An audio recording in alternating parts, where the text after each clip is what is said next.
សូមជម្រាបសួរដល់លោកអ្នកបងប្អូននៅក្នុងសេចក្តីស្រឡាញ់នៃព្រះយេស៊ូវគ្រីស្ទខ្ញុំអាននៅព្រះគម្ពីរទំនុករំកើងនៅជំពូក37ខ1ដល់ខ13កុំឲ្យក្តៅចិត្តដោយព្រោះមនុស្សដែលប្រព្រឹត្តអាក្រក់ឡើយ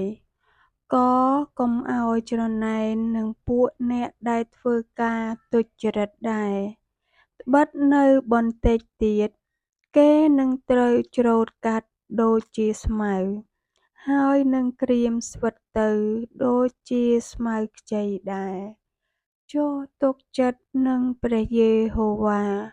ហើយប្រព្រឹត្តការល្អចុះយ៉ាងនោះអ្នកនឹងបាននៅក្នុងស្រុកហើយចម្អែតខ្លួនដោយសេចក្តីពិតចូលយកព្រះយេហូវ៉ាជាសេចក្តីអំណររបស់អ្នកនោះទ្រង់នឹងប្រទានឲ្យអ្នកបានដូចបំណងចិត្តចូលទុកដាក់ផ្លូវអ្នកនឹងព្រះយេហូវ៉ាចុះ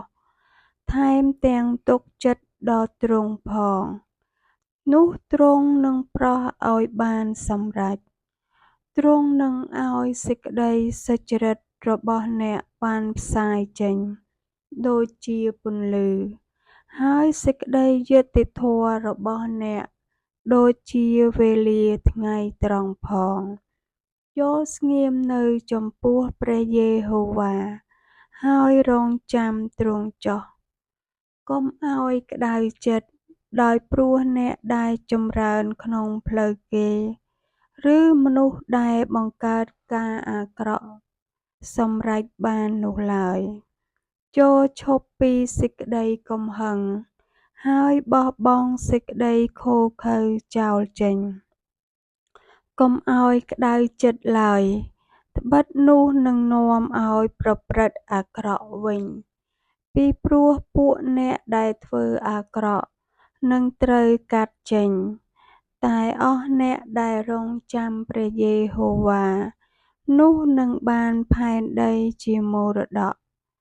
ដល់បន្តិចទៀតមនុស្សអាក្រក់នឹងមិនមានទៀតទេអ្នកនឹងខំមើលកន្លែងគេតែគេមិននៅទេឯមនុស្សរាបសារគេនឹងបានផែនដីជាមរតកហើយនឹងបានចិត្តរីករាយ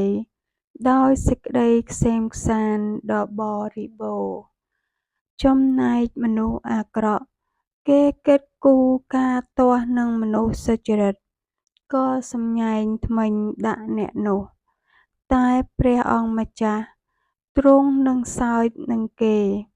ត្បិតទ្រង់ជ្រាបថាថ្ងៃកំណត់របស់គេកាន់តែជិតដល់សូមអរគុណសូមព្រះប្រទានពរ